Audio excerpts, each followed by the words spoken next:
గోవింద గోవింద గోవింద గోవింద గోవింద గోవింద గోవింద గోవింద.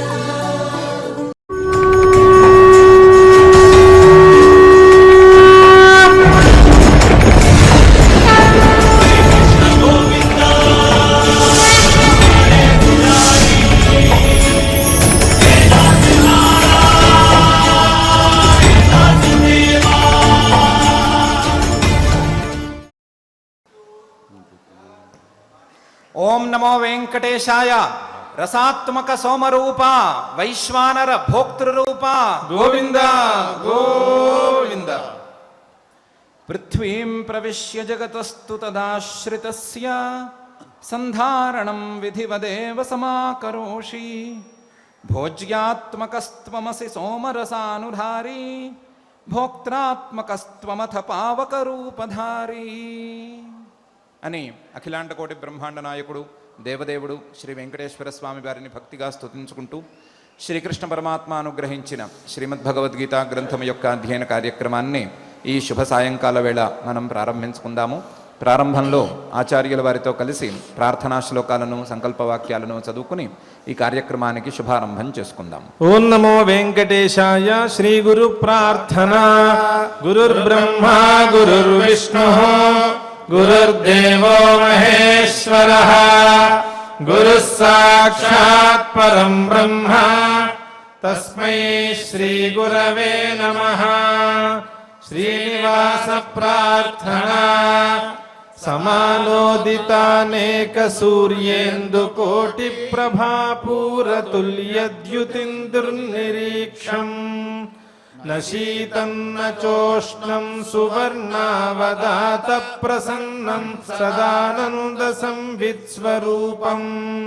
అథ సంకల్పః శ్రీమద్ ఆదివరాహ క్షేత్రే విరాజమానస్య అఖిలాండకోటి బ్రహ్మాండ నాయకస్య శ్రీ పద్మావతీ జానేః భగవతః శ్రీ వెంకటేశ్వర స్వామినః దివ్య సన్నిధౌ భగవతః శ్రీకృష్ణ పరమాత్మనః అనుగ్రహేణ అస్మాకం సర్వేషాం శారీరస్య మానసస్య చ బలస్య సిద్ధ్యర్థం సమస్తానాం అసాధ్య వ్యాధీనాం నివారణార్థం సర్వయజ్ఞ ఫలప్రాప్త్యర్థం సర్వాసాం సంపదాం ప్రాప్త్యర్థం విద్యార్థినాం బుద్ధిశక్తి వృద్ధి ద్వారా పరీక్షాసు ఉత్తీర్ణతా సిద్ధ్యర్థం అధికారిణాం స్వస్వవిధి నిర్వహణ కౌశల సిద్ధ్యర్థం సమస్త పాపక్షయార్థం శ్రీ పరమేశ్వర ప్రీత్యర్థం యథాశక్తి శ్రీమద్భగవద్గీతాయాః పంచదశాధ్యాయాంతర్గత శ్లోకపారాయణం కరిష్యామహే. శ్రీగీతా ప్రార్థనా. సర్వోపనిషదో గావో దోగ్ధా గోపాలనందనః పార్థో వత్సః సుధీర్భోక్తా దుగ్ధం గీతామృతం మహత్. శ్రీకృష్ణ ప్రార్థనా. సరోజనేత్రాయ కృపాయుతాయ మందారమాలా పరిభూషితాయ ఉదారహాసాయ లసన్ముఖాయ నమోస్తు గోపీజనవల్లభాయ.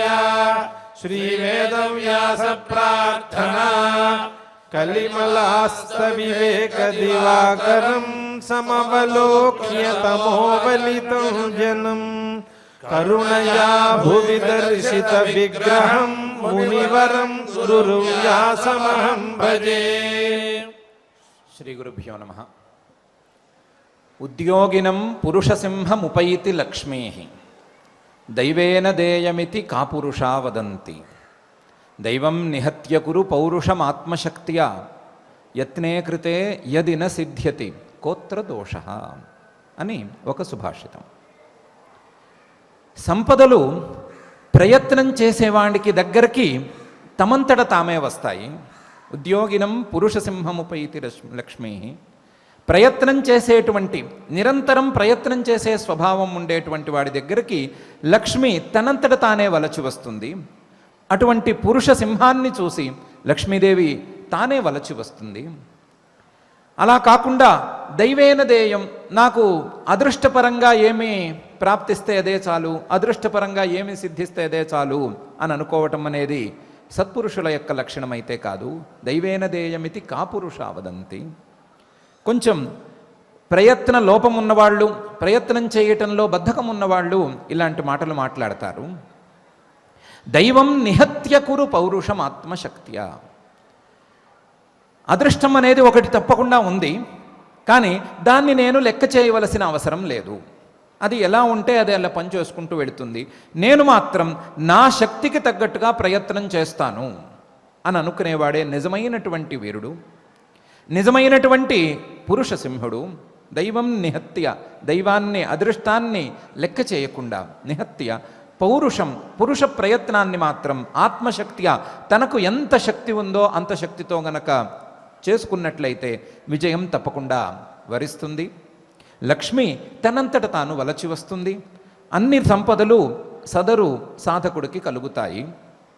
ఒకవేళ అలా ఏమీ సరిగ్గా అమరకపోతే, ఫలితం రాకపోతే ఏమైపోతుంది? యత్నే కృతే యది న సిద్ధ్యతి కోత్ర దోష. ప్రయత్నమంటూ చేసిన తర్వాత ఒకవేళ ఫలితం రాకపోతే దోషమేముంది? ప్రయత్నం చేసిన వాడి యొక్క విజయం ప్రయత్నంతో మొదటి క్షణంలోనే స్థాపితమైపోయింది కదా. ప్రయత్నం చేసేవాడికి మొదటి క్షణంలోనే విజయం వరించినట్లే కదా. దాని యొక్క ఫలితం కొన్ని సందర్భాలలో అటు ఇటుగా ఉన్నప్పటికీ దాన్ని లెక్క చేయాల్సిన అవసరం ఏముంది? ఇటు విజయానికి కారణమైనటువంటి అదృష్టాన్ని లెక్క చేయక, దానికి ఫలితాన్ని కూడా లెక్క చేయకుండా నిరంతరం ప్రయత్నం చేసేవాడి వెంట విజయం పరిగెడుతుంది. విజయం తప్పకుండా వెంటపడి వస్తుంది. విజయాన్ని లెక్క చేయకుండా ప్రయత్నం చేయటం అనేదే మానవుడి యొక్క లక్షణం అని ఈ సుభాషితం యొక్క స్ఫూర్తి. సరిగ్గా అదే స్ఫూర్తితో పరమాత్మ కూడా ప్రయత్నం చేసి తీరాలి. జీవుడి యొక్క తత్వాన్ని తెలుసుకోవటం కోసం ప్రయత్నం చేసి తీరాలి. ఆ ప్రయత్నంలో సఫలమయ్యామా లేదా అనే పరీక్షను పెద్దగా ప్రాథమిక స్థాయిలో చేసుకోనక్కర్లేదు. ప్రయత్నమైతే తప్పకుండా చేయాలి. ప్రయత్నం చేసిన వారికి జీవుడి యొక్క తత్వం అర్థమయ్యి తీరుతుంది. యతంతో యోగినశ్చైనం పశ్యంత్యాత్మన్యవస్థితం యతంతోప్యకృతాత్మానః నైనం పశ్యంత్యచేతసః అని అంటున్నాడు పరమాత్మ. యతంతః ప్రయత్నం చేస్తూ యోగినః మనస్సును కట్టడి చేసుకుంటున్న వారికి ఈ జీవుడి యొక్క తత్వం తప్పకుండా అర్థమవుతుంది, తప్పకుండా కనిపిస్తుంది. మనస్సును కట్టడి చేసుకోలేక, ప్రయత్నం కూడా సరిగ్గా ముందుకు తీసుకు వెళ్ళలేక సగం సగంగా చేసేవారికి మాత్రం ఈ జీవుడి యొక్క తత్వం కనిపించదు. అటువంటి వారు జీవతత్వాన్ని సరిగ్గా అర్థం చేసుకోలేరు, చూడలేరు అని అంటున్నాడు. ప్రయత్నపూర్వకంగా, ప్రయత్న సాధ్యంగా భావించి, ప్రయత్నమే పరమావధిగా భావించి, ప్రయత్నమే విజయంగా భావించి జీవుడి యొక్క తత్వాన్ని అర్థం చేసుకోవటంలో ప్రయత్నం చేసుకోవాలి అని పరమాత్మ ఒక సూచనను, ఉపదేశాన్ని చేస్తున్నాడు. అయితే ఈ జీవుడి యొక్క తత్వం ఏమిటి, జీవుడి యొక్క తత్వం ఎంత విస్తృతంగా ఉన్నది అనే విషయాన్ని, ఇంతకుముందు మొదలుపెట్టిన విషయాన్నే కొంచెం ముందుకు తీసుకువెళ్ళటానికి, పరమాత్మ యొక్క అంశమే జీవుడు, పరమాత్మ యొక్క అంశం తప్ప మరొకటి కాదు అనే విషయాన్ని మళ్ళీ తిరిగి చెప్పటం కోసం పరమాత్మ యొక్క తత్వాన్ని కూడా పై శ్లోకంలో యదాదిత్యగతం తేజః జగద్భాసయతే అఖిలం యచ్చంద్రమసి యచ్చాగ్నౌ తత్తేజో విద్ధి మామకం అని కూడా చెప్పాడు. ఆదిత్యుడిలోనూ చంద్రుడిలోనూ అగ్నిలోనూ ఉండేటువంటి శక్తి నేను ప్రసాదించినటువంటి శక్తి, నా యొక్క శక్తి ద్వారా వచ్చినటువంటి శక్తి. ఏ తేజోరాశి అయినా సరే, ఏ వెలిగే వస్తువైనా సరే, ఏ పని చేసే వస్తువైనా సరే అది నా యొక్క ఆత్మ చైతన్య స్ఫూర్తితోనే పనిచేస్తోంది, వేరే వాటికి విడిగా శక్తి లేదు అనే అభిప్రాయాన్ని ఈ శ్లోకంలో వ్యక్తం చేశాడు. వ్యక్తం చేసి శక్తులన్నీ, వెలిగే శక్తి కావచ్చు లేదా పనిచేసే శక్తి కావచ్చు, ఆ శక్తులన్నీ కూడా నేను ప్రసాదించినవే లేదా నా దగ్గర నుండి వచ్చిన శక్తులే అనే విషయాన్ని అర్థం చేసుకోవాలి. ఉన్న శక్తులన్నీ కూడా నా యొక్క శక్తికి రూపాంతరాలే అని అర్థం చేసుకోవాలి అని ఒక వివరణను ఇచ్చాడు. వివరణను ఇచ్చి పై 2 శ్లోకాలలో చాలా ప్రధానమైనటువంటి విషయాన్ని మన ముందు ఉంచబోతున్నాడు. ప్రధానమైనటువంటి విషయాన్ని భోక్త భోజ్యం అనేటువంటి 2 అంశాల గురించి, ఆ 2 అంశాల ద్వారా పరమాత్మను తెలుసుకునేటువంటి విధానాన్ని గురించి మన ముందు ఉంచబోతున్నాడు. ఉంచబోతూ మొదటి శ్లోకంలో ఇలా అంటున్నాడు, గామావిశ్యచ భూతాని ధారయామ్యహమోజసా పుష్ణామి చౌషధీ సర్వాః సోమో భూత్వా రసాత్మకః అని. నేను పరమాత్మనైనటువంటి నేను గాం ఆవిశ్య భూమిని చేరి భూమి యొక్క అంతర్యామినై భూదేవతా స్వరూపుడునై గామావిశ్యచ భూతాని ఈ భూమిలో ఉండేటువంటి అన్నిటినీ ప్రాణులన్నిటినీ ఈ భూమిలో ఉండేటువంటి సమస్త చరాచర ప్రపంచాన్ని చరాచర ప్రపంచం మొత్తాన్ని ధారయామి నేనే పట్టి ఉంచుతున్నాను. భూమిని పట్టి ఉంచుతున్నాను. భూమితో పాటు భూమి మీద ఉండేటువంటి ప్రపంచాన్ని ఈ జగత్తు మొత్తాన్ని నేను పట్టి ఉంచుతున్నాను. చరాచర ప్రపంచం మొత్తాన్ని నేనే ధరించి ఉంచుతున్నాను. గాం ఆవిశ్యచ భూతాని ధారయామి అహం ఓజసా నా యొక్క ఈశ్వర శక్తి చేత, నా యొక్క బలం చేత, జ్ఞాన బలం చేత నేను ఈ పని చేస్తున్నాను. ధారయామ్యహం ఓజసా నేనే చేస్తున్నాను. భూమి గుండ్రంగా ఉంది అన్నా లేదా భూమి మీద ఈ ప్రాణులన్నీ కదులుతూ ఉన్నాయి అన్నా, ప్రాణులన్నీ నిలిచి ఉన్నాయి అన్నా అది నా యొక్క బలమే అనే విషయాన్ని అర్థం చేసుకోవాలి. గామావిశ్యచ భూతాని ధారయామ్యహం ఓజసా. ఇంతేకాదు పుష్ణామిచ ఓషధీ సర్వాః సోమో భూత్వా రసాత్మకః నేనే చంద్రుడి యొక్క స్వరూపంలో ఉండి చంద్రదేవతా స్వరూపినై లేదా చంద్రుడి యొక్క అంతర్యామినై సోమోభూత్వ అందులోనూ రసాత్మకః రసాత్మకుడినై రసస్వరూపుడినై పుష్ణామిచ ఓషధీ సర్వాః ఓషధీ ఓషధులను అంటే ఫలాన్ని ఇచ్చి అవి కనుమరుగైపోయేటువంటి ఓషధులను, ధాన్యము లేదా గోధుమలు లాంటి పంట పండిన వెంటనే పాడైపోయేటువంటి సస్యాలను నేను పుష్ణామి పుష్టి చెందిస్తున్నాను. వాటికి పుష్టినిస్తున్నాను, వాటికి బలాన్నిస్తున్నాను, వాటికి రసాన్నిస్తున్నాను, వాటికి రుచిని కూడా నేనే ఇస్తున్నాను. వాటిని పూర్తిగా నేనే పెంచుతున్నాను, నేనే పోషిస్తున్నాను. పుష్ణామిచ పోషిస్తున్నాను, పుష్ణామిచ ఓషధీ వీటిని పోషిస్తున్నాను. ఓషధులన్నిటినీ సస్యాలన్నిటినీ నేనే పోషిస్తున్నాను. మానవులకు బలాన్ని ఇచ్చేటువంటి సస్యాలన్నిటినీ నేనే పోషిస్తున్నాను. ఓషధీ సర్వాః సోమో భూత్వ చంద్రుడనై నేనే చంద్రుడనై చంద్రుడు యొక్క అంతర్యామినై నేనే ఈ పని చేస్తున్నాను. సోమో భూత్వ రసాత్మకః రసాత్మకుడినై రసస్వరూపుడినై సోముడు చేసేటువంటి అమృత కిరణాలను నా నుంచే ప్రసరింపజేస్తూ నేను ఈ పని చేస్తున్నాను అని ఈ శ్లోకంలో పరమాత్మ అంటున్నాడు. మానవులు స్థిరంగా నుంచునే చోటు నా యొక్క అధీనంలో ఉంది. మానవులు తినేటువంటి ఆహారం, మానవులు తీసుకునేటువంటి ఆహారం అది నా యొక్క అనుగ్రహంతోనే పండుతోంది. నేనే చంద్రుడి యొక్క స్వరూపంలో ఉండి పంటలను పండిస్తున్నాను. నేనే భూమి యొక్క స్వరూపంలో ఉండి ఈ భూమిని నిలబెడుతున్నాను. మానవులను లేదా ఈ ప్రాణులన్నిటినీ కూడా నేను నిలబెడుతున్నాను అని ఈ శ్లోకంలో పరమాత్మ అంటున్నాడు. చాలా పెద్ద భావనను పరమాత్మ మనకు అందిస్తున్నాడు. మనం నుంచున్నది లేదా మనం ఉన్నది స్థిరంగా ఉన్నది, మనతో పాటు ఈ కదిలే ప్రపంచము లేదా కదలని ప్రపంచము 2 రకాల ప్రపంచాలు ఉన్నది కూడా ఈ భూమి మీదే అయినప్పుడు ఈ భూమి ఇలా ఎందుకు ఉంది అని ప్రశ్నించుకోమంటున్నాడు. భూమే గనక మట్టి అయితే, మట్టి మాత్రమే భూమి అయినట్లయితే ఆ మట్టి ఇలా ఎందుకుంది అని ఆలోచించుకోమంటున్నాడు. మట్టి అంటే ధూళి కదా, ధూళి అంటే అది ఇష్టం వచ్చినట్టు ఎగిరిపోవాలి కదా, ఇటు చెదిరిపోవాలి కదా, అది స్థిరంగా దృఢంగా ఉండటానికి కారణం ఎవరు అని ఆలోచించుకోమంటున్నాడు. ఆ ఆలోచనకు సరి అయిన రీతిలో గనక వివరణ చేసుకోగలిగితే, ఉపనిషద్వాక్యాలను లేదా వేదవాక్యాలను దానికి ఆదర్శంగా తీసుకోగలిగితే దానికి కారణం పరమాత్మే అనే విషయం అర్థమవుతుంది అని కూడా అంటున్నాడు.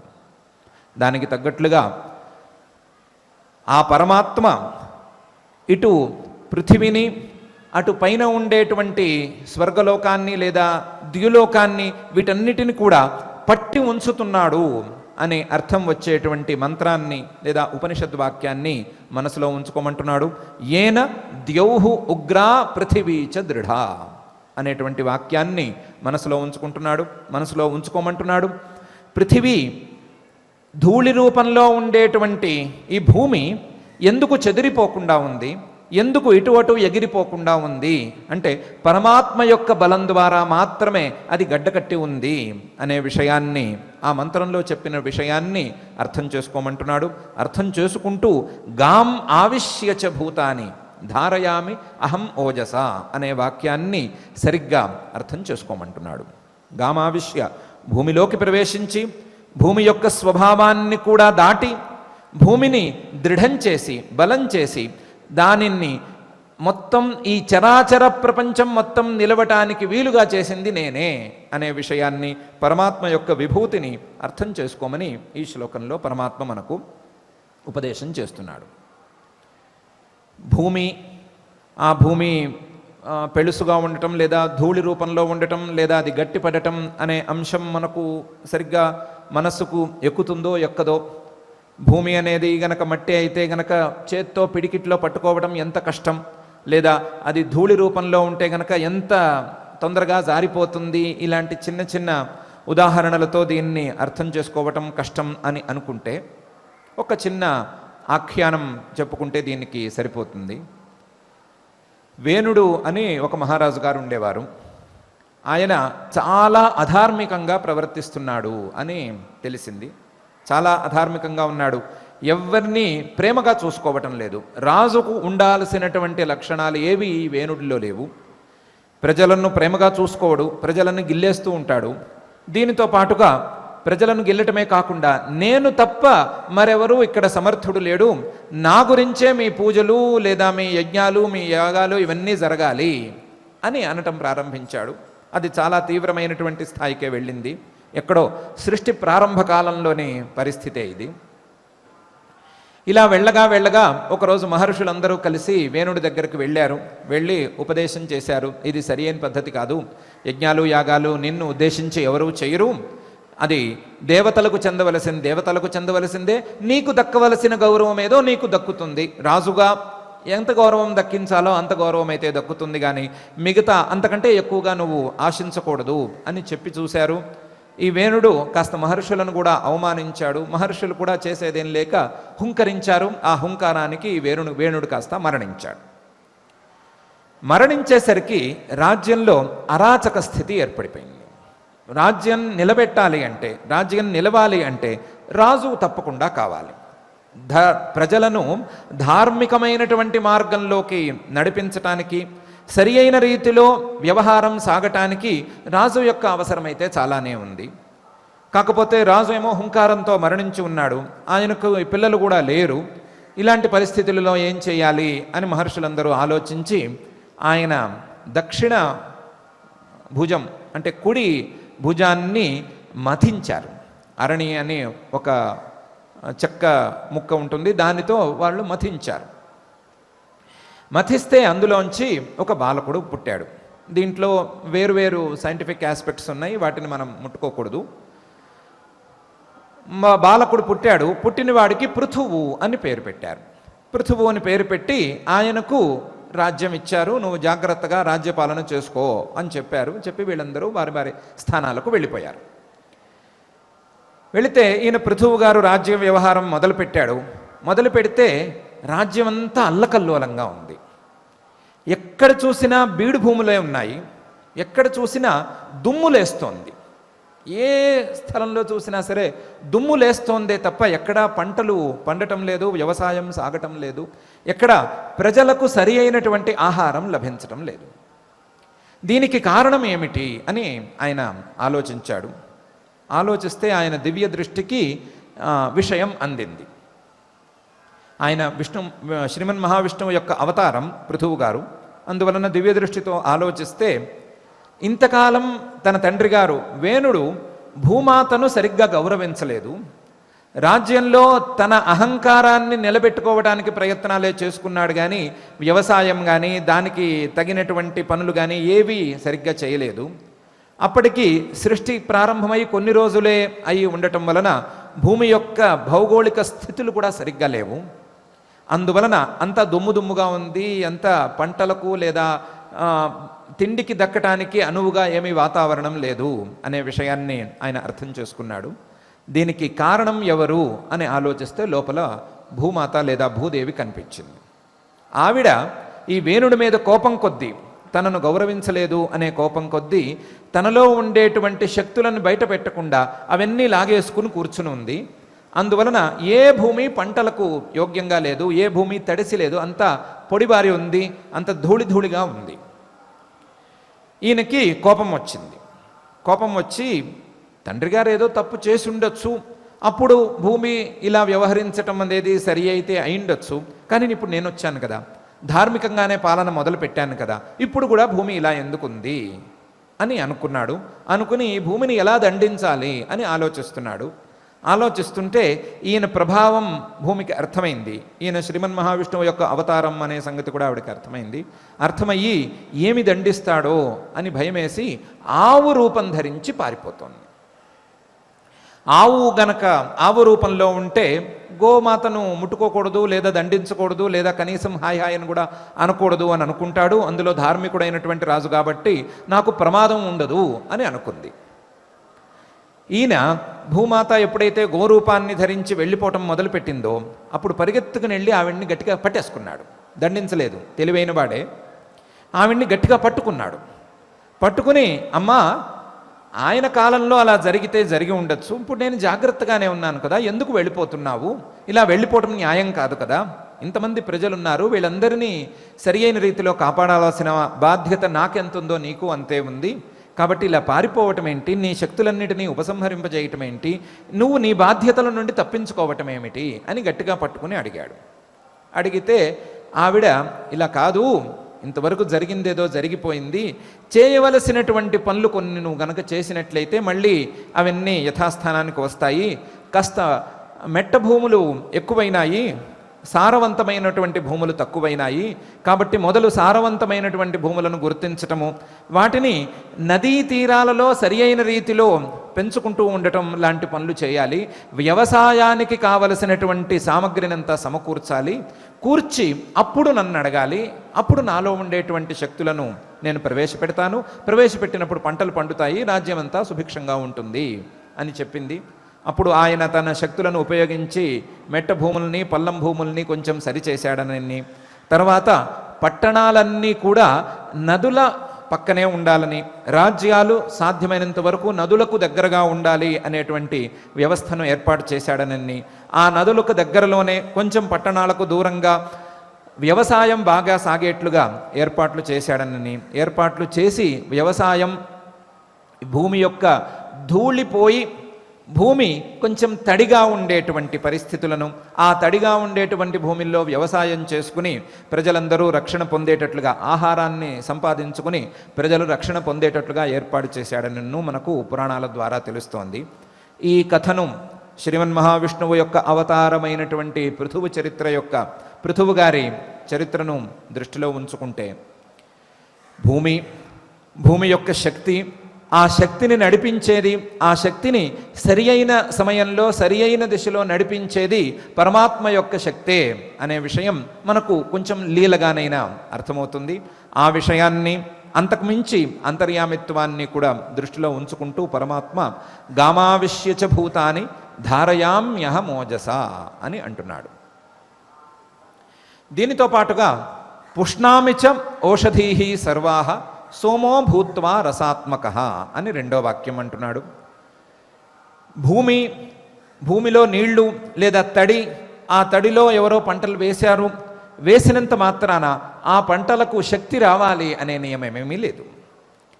ఆ పంటలు సరి అయిన రీతిలో గనక పోషణను పొందకపోతే, సరి అయిన రీతిలో వాటికి పోషణ అందకపోతే పంటల యొక్క విలువ ఏమీ ఉండదు. పంట అనేది ఒక కంటెంట్తో కూడినటువంటి అంశం. కేవలం ఇంత లావుగా తింటే కడుపు నిండిపోయేది పంట అవ్వదు. దాన్ని విప్లవమనో మరొకటనో పిలవటం అనేది సరి అయిన పద్ధతి ఏమి కాదు. ఒక తిండి గింజ అది తినేవాడికి బలాన్ని ఇవ్వాలి, తనలో ఎన్నో గుణాలను పొందుపరుచుకుని ఉండాలి. ఎన్నో గుణాలను పొంది తినేవాళ్ళకి రకరకాల వారికి శరీరానికి కావలసినటువంటి పుష్టిని ఇచ్చేదిగా ఆ పంట ఉండాలి. ఆ పంట అలా ఉండటానికి కేవలం భూమి యొక్క శక్తి సరిపోదు. భూమి యొక్క శక్తితో పాటు చంద్రుడి యొక్క శక్తి కూడా కావాలి. చంద్రుడికి అమృత కిరణుడు అనే పేరు ఉంది. చంద్రుడి యొక్క కిరణాలు అమృత కిరణాలు అనే పేరు ఉంది. సూర్యరశ్మి అయితే తప్పకుండా కావాలి. దానితో పాటుగా చంద్రుడి యొక్క అమృత కిరణాల ప్రసారం కూడా ఆయా ఔషధుల మీద, ఆయా సస్యాల మీద, ఆయా పంటల మీద ఉండి తీరాలి. ఉన్నప్పుడే వాటిలో ఒక రసము, ఒక శక్తి, ఒక బలము లేదా ఒక రుచి, స్వాదుత్వం అనేవి ఏర్పడతాయి. అవి గనక లేకపోతే, చంద్ర కిరణాలు గనక సరిగ్గా ప్రసరించకపోతే అది కేవలం కడుపు నిండే గింజ అవుతుంది కానీ, కడుపు నింపటానికి ఉపయోగపడుతుంది కానీ, అవసరమైన మేరకు శక్తిని ఇచ్చి, అవసరమైన మేరకు మన కడుపులోనో లేదా మన శరీరంలోనో ఉండేటువంటి దోషాలను పోగొట్టేటువంటి శక్తి ఆ గింజకు ఉండదు. కాబట్టి చంద్రుడి యొక్క అవసరం ఈ ఔషధులకు చాలా ఉంది అని మన వైదిక విజ్ఞానం చెప్తున్నటువంటి అంశం. చంద్రుడు అమృత కిరణాలతో ఈ ఔషధులన్నిటినీ సరిగ్గా పోషింపజేస్తే, చంద్రుడి యొక్క కిరణాలు సరి అయిన రీతిలో ప్రసరిస్తే మాత్రమే ఈ గింజలకు సరి అయినటువంటి శక్తి ఏర్పడుతుంది అని మనకు వైదిక విజ్ఞానం చెప్తుంది. ఇంతేకాకుండా ఆయుర్వేద విధానం ప్రకారం కూడా చంద్రుడి వెన్నెలలో ఆరబెట్టవలసినటువంటి మూలికలు కూడా చాలానే ఉంటాయి. వారు మూలికలను సంపాదించుకున్న తర్వాత, ఇంత భాగం ధన్వంతరికి హోమం చేసిన తరువాత విడిగా ఆ మూలికలను తీసుకుని చంద్రుడి వెన్నెలలో ఆరబెట్టవలసి ఉంటుంది. అలా ఆరబెట్టిన తరువాత వాటికి, ఆ మూలికలకు ఔషధీ శక్తి వస్తుంది, లేకపోతే శక్తి రాదు అని ఆయుర్వేద వైద్య విధానం కూడా మనకు తెలియచేస్తుంది. వాటన్నిటినీ దృష్టిలో ఉంచుకున్నటువంటి పరమాత్మ చంద్రుడు ఈ ఔషధులన్నిటినీ పోషిస్తున్నాడు కదా, ఔషధులకు శక్తిని ఇస్తున్నాడు కదా. ఆ చంద్రుడు ఎవరో కాదు, చంద్ర రూపంలో నేనే ఉండి, నేనే ఈ ఔషధులన్నిటికీ కూడా శక్తిని ప్రసాదిస్తున్నాను. పుష్ణామిచ ఔషధీ సర్వాహ సోమో భూత్వా రసాత్మకః అని అంటున్నాడు. చంద్రుడు ఇలాంటి శక్తిని ఔషధులకు ప్రసాదిస్తాడు అనే విషయాన్ని వేదంలో ఎన్నోసార్లు ఎన్నో చోట్ల చాలా చక్కగానే చెప్పారు.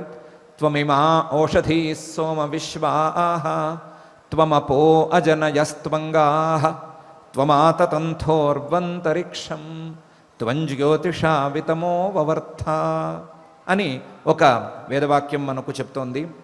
ఓ చంద్రుడా, నీవు భూమిలో ఉండేటువంటి ఔషధులను, సస్యాలన్నిటినీ కూడా పోషిస్తూ ఉన్నావు. త్వమిమా ఔషధీ సోమ విశ్వాః త్వం అపహ, నీవే ఈ భూమి మీదకు నీటిని సరిగ్గా ప్రవహింపజేస్తున్నావు. నీవే గోవులను ఈ సస్యాలను పుట్టించడం ద్వారా పెంచుతున్నావు. నీవే భూమిని, ఆకాశాన్ని రెండిటినీ కూడా వ్యాపించి ఉన్నావు. నీ వెలుగులతో ఇటు భూమి మీద ఉన్నావు, నీ యొక్క స్థితితో ఆకాశంలో ఉన్నావు. త్వం ఆతతంత ఉరు అంతరిక్షం త్వం జ్యోతిషా వితమోవర్ధ, నీ యొక్క వెలుగు అంధకారాన్ని పోగొడుతోంది అని ఈ మంత్రం చెప్తోంది. చంద్రుడి యొక్క వెలుగు, ఆ వెలుగును తాకినటువంటి ఔషధులు ఇవన్నీ కూడా పరిపుష్టమవుతాయి అనే విషయాన్ని ఈ వాక్యం మనకు స్పష్టంగా చెప్తోంది. అయితే చంద్రుడి యొక్క వెలుగు విషయంలో ఈ మంత్రంలో ఉన్నదానికి, ప్రస్తుతం కనిపించేదానికి చిన్న తేడా ఉంది. ఆ తేడాకు కూడా చిన్న కారణం ఉంది. చంద్రుడు చాలా అందగాడు అని పేరు. మంచి అందంగా ఉండేటువంటి వాడు, ఎవరైనా ఆయన్ని చూస్తే చాలా సంతోషపడతాడు, ఆహ్లాదకరుడు అని కూడా ఆయనకు పేరుంది. ఈయన అందం చూసి దక్ష ప్రజాపతి గారు ఆయనకి 27 మంది కూతుళ్ళు ఉంటే వాళ్ళందరినీ ఇచ్చేశాడు. ఇది వైదికమైనటువంటి ఆఖ్యానం. 27 కూతుళ్ళకి అశ్విని, భరణి, కృత్తిక, రోహిణి అని పేర్లున్నాయి. 27 నక్షత్రాలు. వాటిని వారందరినీ ఈయనకి చంద్రుడికి ఇచ్చి వివాహం చేశాడు దక్ష ప్రజాపతి గారు. చేస్తే ఈయనకి వాళ్ళందరిలోనూ రోహిణి మీద ఎక్కువ ఇష్టంగా ఉండేది. చంద్రుడికి రోహిణికి జ్యోతిష్శాస్త్రపరంగా కూడా కొంచెం సంబంధం ఎక్కువ ఉంది. రోహిణి మీద ప్రేమను ప్రదర్శిస్తూ వచ్చాడు. దాంతో మిగతా వాళ్ళు 26 మంది కొంచెం కోపించుకున్నారు. కోప్పడి తండ్రి గారి దగ్గరకు వెళ్ళి చెప్పారు, అయ్యా మమ్మల్ని సరిగ్గా చూడటం లేదు, మాలో రోహిణిని కొంచెం ఎక్కువ చేసి చూస్తున్నాడు అని.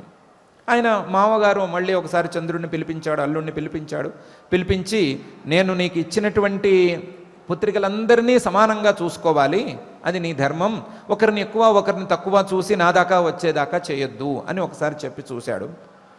చూస్తే సరే అన్నాడు చంద్రుడు, సరే అన్నాడు. మళ్ళీ తిరిగి వచ్చాడు. తిరిగి వచ్చినా వ్యవహారం ఇలాగే ఉంది. రెండోసారి కూడా ఈ 26 మంది పుట్టింటికి వెళ్ళారు. పుట్టింటికి వెళ్ళి మమ్మల్ని చంద్రుడు కొంచెం తక్కువ చేసి చూస్తున్నాడు, పూర్తిగా తిరస్కరించటం లేదు కానీ తక్కువ చేసి చూస్తున్నాడు అని అన్నారు. అంటే మామగారు కోపం వచ్చింది.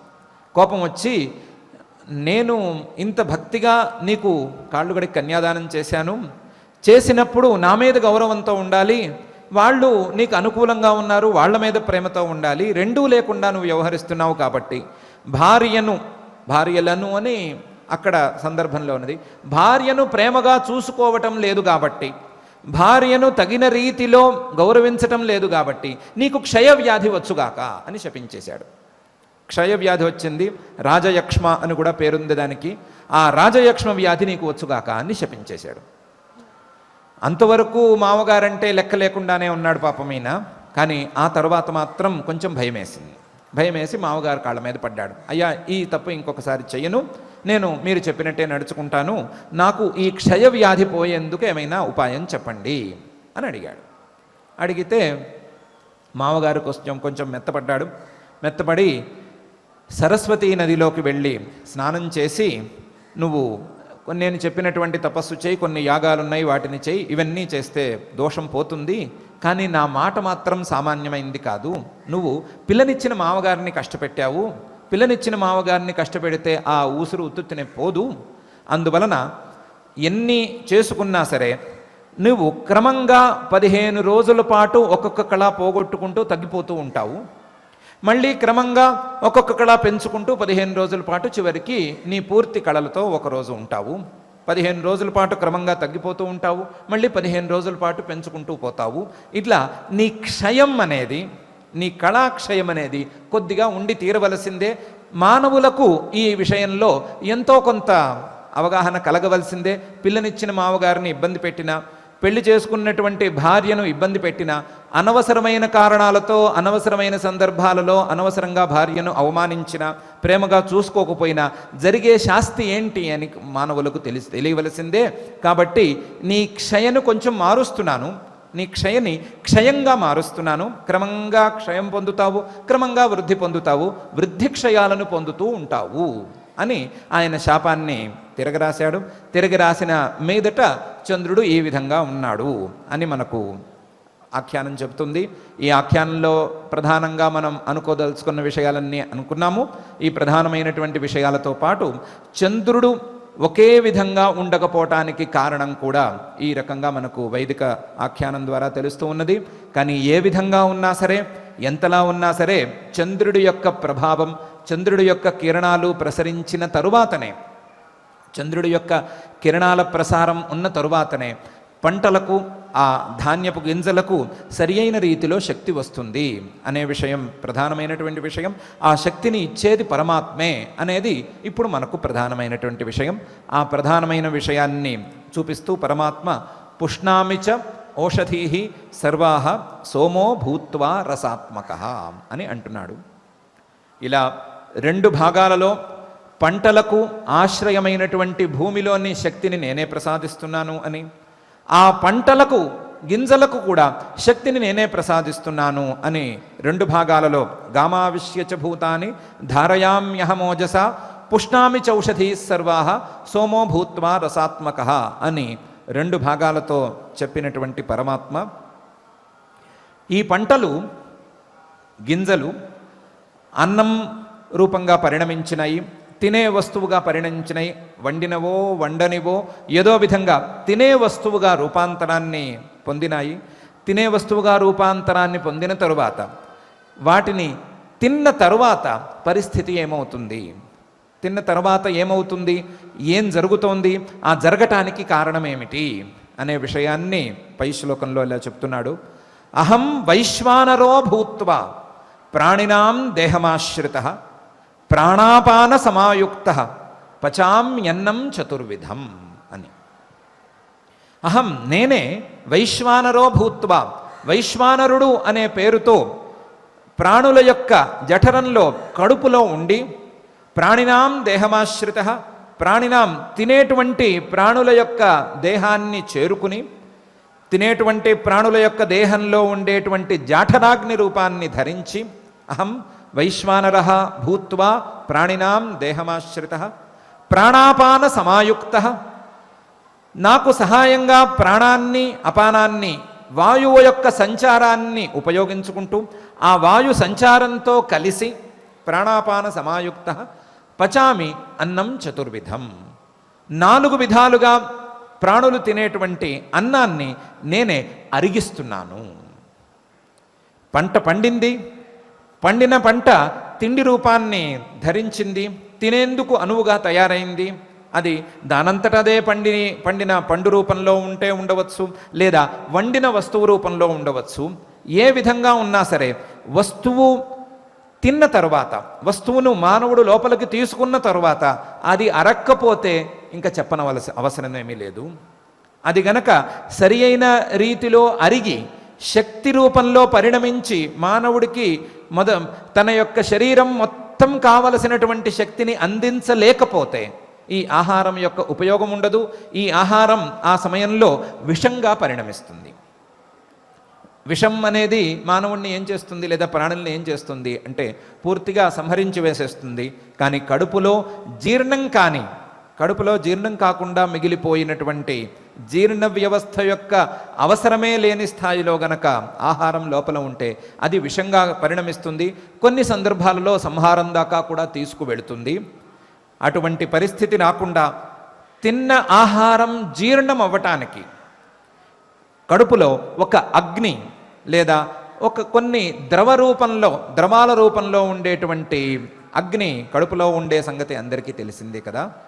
దానికి వైశ్వానరః అని పేరు.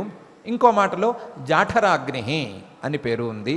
ఆ వైశ్వానరుడు ఇటు ప్రాణాపానాలతో కలిసి, ప్రాణాపానాలు అనేటువంటి వాయు సంచారంతో కలిసి, ఆ వాయు సంచారంతో కలిసినటువంటి ఈ వైశ్వానరుడు అనేటువంటి జాఠరాగ్ని లోపల ఉండేటువంటి ఆహారాన్ని జీర్ణం చేస్తాడు. జీర్ణం చేసి దాన్ని అరిగించి శక్తి రూపంగా మార్చి శరీరంలో అన్ని భాగాలకు కావలసినటువంటి అన్ని భాగాలకు అందిస్తూ ఉంటాడు. ఆ అందించేటువంటి పని ఈ వైశ్వానరుడు అనేటువంటి అగ్నికి ఉంది.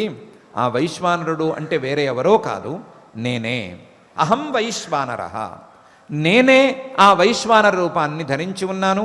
నేనే ఆ వైశ్వానర రూపాన్ని ధరించి అహం వైశ్వానరో భూత్వా ప్రాణినాం దేహమాశ్రితః, ప్రాణుల యొక్క కడుపులో ఉండి, ప్రాణుల యొక్క జఠరంలో ఉండి, అయం అగ్నిర్వైశ్వానరః ఏనేదమన్నం పచ్యతే అని చెప్పినటువంటి రూపంలో ఈ శరీరంలో ఉండి, జాఠరాగ్ని రూపంలో ఉండి, ప్రాణినాం దేహమాశ్రితః ప్రాణాపాన సమాయుక్తః, ప్రాణాపానాల యొక్క సహకారంతో వాటితో కలిసి పచామి అన్నం చతుర్విధం, 4 విధాలుగా ప్రాణులు తినేటువంటి 4 విధాల అన్నాన్ని నేను అరిగిస్తున్నాను. అరిగించి మానవులకు శరీరానికి కావలసినటువంటి శక్తిని అందిస్తున్నాను అని ఈ శ్లోకంలో పరమాత్మ అంటున్నాడు. అందులో వైశ్వానరః అనేటువంటి పదాన్ని ప్రధానంగా పరమాత్మ చెప్తున్నాడు. వైశ్వానరుడు ఈ శరీరంలో ఉండేటువంటి అగ్నికి పేరు వైశ్వానరుడు అనే విషయాన్ని చెప్తున్నాడు. ప్రాణినాం దేహమాశ్రిత, దేహంలో ప్రతి ప్రాణి యొక్క దేహంలో ఈ వైశ్వానర శక్తి తప్పకుండానే ఉంటుంది. జాఠరాగ్ని తప్పకుండా ప్రతి శరీరంలోనూ ఉంటుంది అనే విషయం చెప్తున్నాడు. దాంతోపాటుగా వీటికి ప్రాణాపాన సహకారం కావాలి. ఈ జాఠరాగ్నితో అరుగుదల కావాలి అంటే కాస్త ప్రాణాపాన సహకారం కావాలి అనే విషయాన్ని కూడా చెప్తున్నాడు. దీన్ని ఇంతకు ముందే ఆహారం ఎంత తీసుకోవాలి అనే ప్రసంగం వచ్చినప్పుడు మనం నిర్ణయించుకున్నాము. అర్ధం సవ్యంజనాన్నస్య తృతీయముదకస్య చ వాయు సంచరణార్థంతు చతుర్థం అవశేషయేత్ అనేటువంటి శ్లోకాన్ని మనం ఒకసారి చెప్పుకున్నాము. తినేటువంటి ఆహారం జీర్ణం అవటానికి కావలసినంత నీళ్లను మనం శరీరంలోకి తీసుకోగా, ఆ శరీరంలో మనం తిన్నటువంటి ఆహారం జీర్ణం అవ్వటానికి కావలసినటువంటి స్పేస్ లేదా చోటును కూడా మనం కడుపుకు ఇవ్వవలసి ఉంటుంది.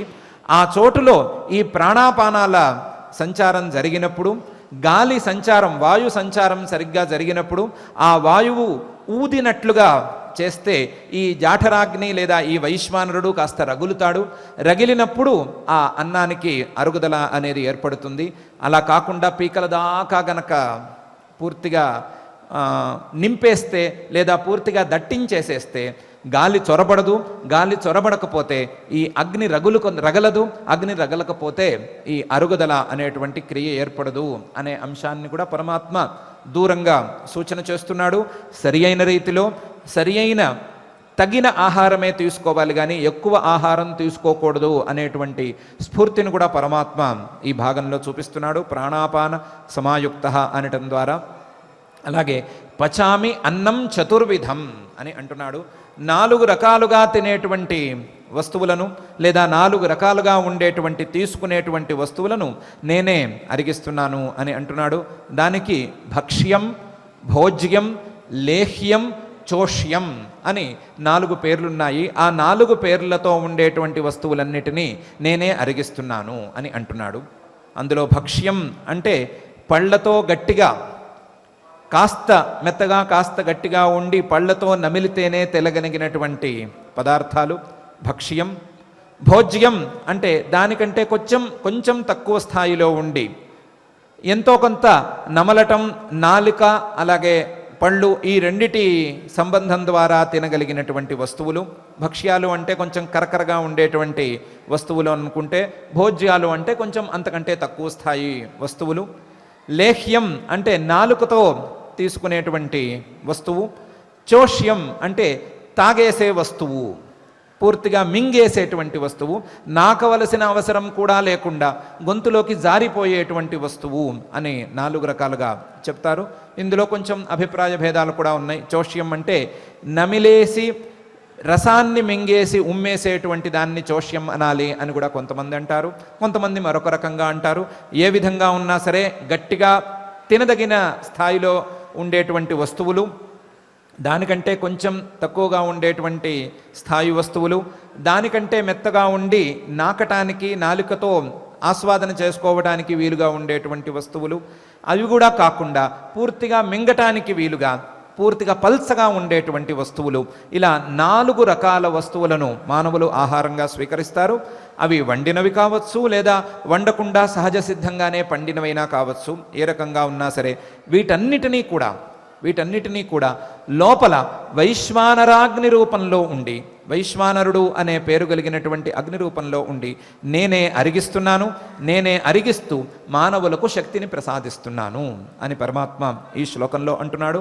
అహం వైశ్వానరో భూత్వా ప్రాణినాం దేహమాశ్రిత ప్రాణాపాన సమాయుక్త పచామ్యన్నం చతుర్విధం అని. ఈ 2 శ్లోకాలలోనూ గామావిశ్యచ భూతాని ధారయామ్యహమోజస పుష్ణామి చౌషధీ సర్వా సోమో భూత్వా రసాత్మక అనే శ్లోకంలోనూ అహం వైశ్వానరో భూత్వా ప్రాణినాం దేహమాశ్రిత ప్రాణాపాన సమాయుక్త పచామ్యన్నం చతుర్విధం అనే శ్లోకంలోనూ పరమాత్మ భోజ్య రూపంలోనూ తినే వస్తువు రూపంలోనూ నేనే ఉన్నాను. తిన్న తర్వాత అరిగించే స్థాయిలో అంటే భోక్తృ రూపంలో కూడా నేనే ఉన్నాను. అటు భోజ్యము ఇటు భోక్త ఈ 2 రూపాలలోనూ నేనే ఉన్నాను అనేది ప్రధానంగా తెలుసుకోమంటున్నాడు. ఇలా గనక తెలుసుకున్నట్లయితే అటు భోజ్య వస్తువు కూడా పరమాత్మ యొక్క రూపమే అని, లోపల ఉండి అరిగిస్తున్నది కూడా పరమాత్మే అనే భావనతో గనక ఆహారాన్ని స్వీకరిస్తే అప్పుడు ఆహారం యొక్క దోషం ఆ వ్యక్తిని, సదరు వ్యక్తిని అంటదు అని కూడా పరమాత్మ అభిప్రాయపడుతున్నాడు. రెండు వస్తువుల మీద, భోజ్య వస్తువు మీద, అలాగే లోపల ఉండి వాటిని తింటూ అరిగిస్తూ ఉన్నటువంటి వైశ్వానరుడి మీద, ఇద్దరి మీద సమానంగా పరమాత్మ బుద్ధిని మనల్ని సాధించుకోమంటున్నాడు. సాధించుకున్నట్లయితే గనక ఆహార దోషాలు కూడా ఉండవు అని పరమాత్మ సూచన చేస్తున్నాడు.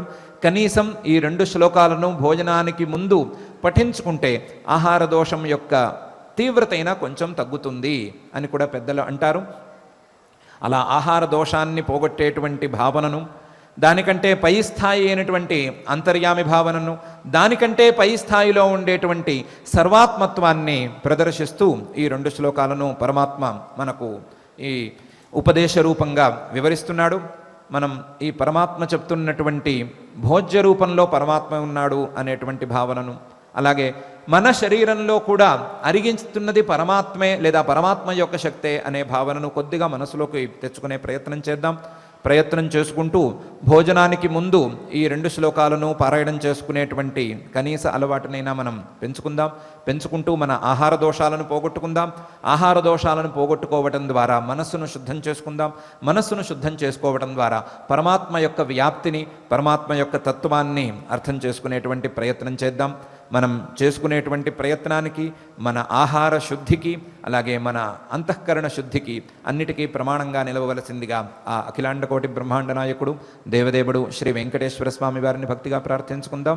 ఆ ప్రార్థనతో ఈరోజు పారాయణ కార్యక్రమాన్ని ప్రారంభించుకుందాం. అథ శ్రీమద్భగవద్గీతాసు ఉపనిషత్సు బ్రహ్మ విద్యాయాం యోగశాస్త్రే కృష్ణార్జున సంవాదే పురుషోత్తమ యోగో నామ పంచదశోऽధ్యాయః. శ్రీభగవానువాచ ఊర్ధ్వమూలమధశాఖం అశ్వత్థం ప్రాహురవ్యయం ఛందాంసి యస్య పర్ణాని యస్తం వేద స వేదవిత్ అధశ్చోర్ధ్వం ప్రసృతాస్తస్య శాఖాః గుణ ప్రవృద్ధా విషయ ప్రవాలాః అధశ్చ మూలాన్యనుసంతతాని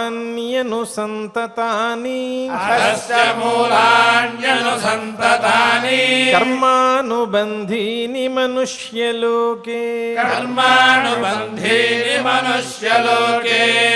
న రూపమస్యేహ తథోపలభ్యతే నాంతో న చాదిర్న చ సంప్రతిష్ఠా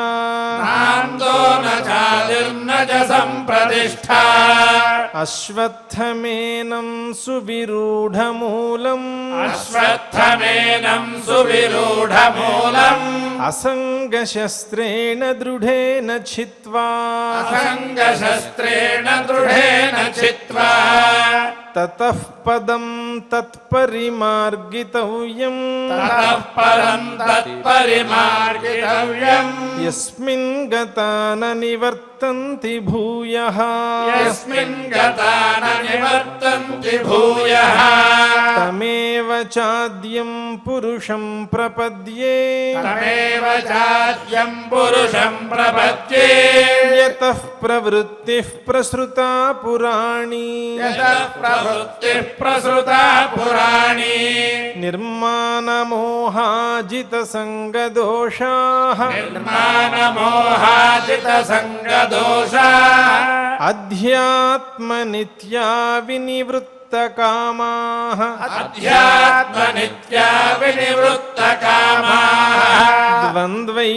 ద్వంద్వైర్విముక్తాః సుఖ దుఃఖ सुखदुःखसंज्ञैः द्वन्द्वैर्विमुक्ताः सुखदुःखसंज्ञैः गच्छन्त्यमूढाः पदमव्ययं तत् गच्छन्त्यमूढाः पदमव्ययं तत् न तद्भासयते सूर्यः न तद्भासयते सूर्यः न शशाङ्को न पावकः न शशाङ्को न पावकः यद्गत्वा न निवर्तन्ते यद्गत्वा न निवर्तन्ते तद्धाम परमं मम तद्धाम परमं मम ममैवांशो जीवलोके ममैवांशो जीवलोके जीवभूतः सनातनः जीवभूतः सनातनः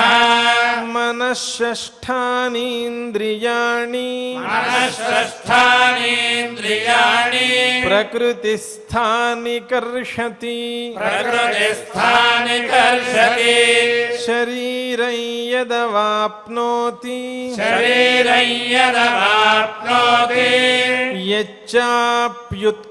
यच्चाप्युत्क्रामतीश्वरः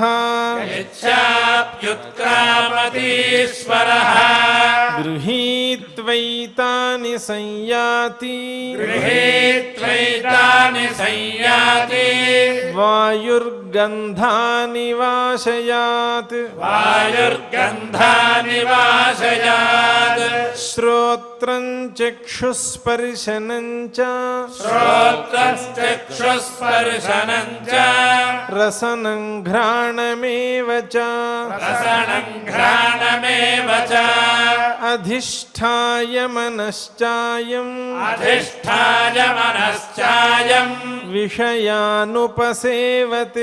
विषयानुपसेवते उत्क्रामन्तं स्थितं वापि उत्क्रामन्तं स्थितं वापि भुञ्जानं वा गुणान्वितम् भुञ्जानं वा गुणान्वितं विमूढानानुपश्यन्ति विमूढानानुपश्यन्ति पश्यन्ति ज्ञानचक्षुषः पश्यन्ति ज्ञानचक्षुषः यतन्तो योगिनश्चैनं यतन्तो योगिनश्चैनं पश्यन्त्यात्मन्यवस्थितम् पश्यन्त्यात्मन्यवस्थितम् यतन्तोऽप्यकृतात्मानः यतन्तोऽप्यकृतात्मानः नैनं पश्यन्त्यचेतसः नैनं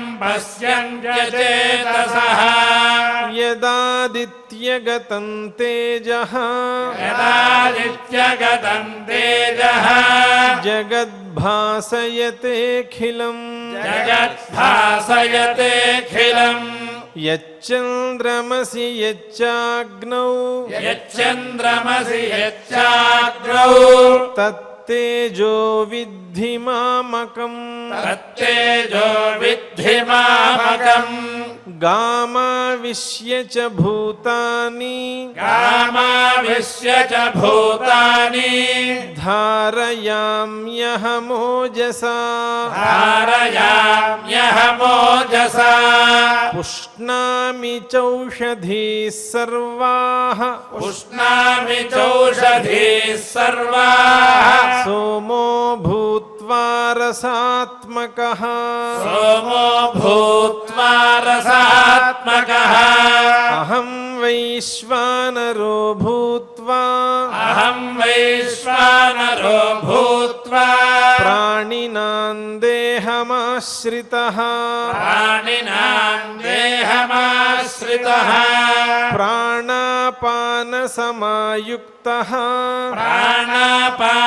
प्राणापानसमायुक्तः पचाम्यन्नं चतुर्विधम् पचाम्यन्नं चतुर्विधम् सर्वस्य चाहं हृदि सन्निविष्टः सर्वस्य चाहं हृदि सन्निविष्टः मत्तस्मृतिर्ज्ञानमपोहनं च मत्तस्मृतिर्ज्ञानमपोहनं च वेदैश्च सर्वैरहमेव वेद्यः वेदैश्च सर्वैरहमेव वेद्यः वेदान्तकृद्वेदविदेव चाहम् वेदान्तकृद्वेदविदेव चाहम् द्वाविमौ पुरुषौ लोके द्वाविमौ पुरुषौ लोके क्षरश्चाक्षर एव च क्षरश्चाक्षर एव च क्षरः सर्वाणि भूतानि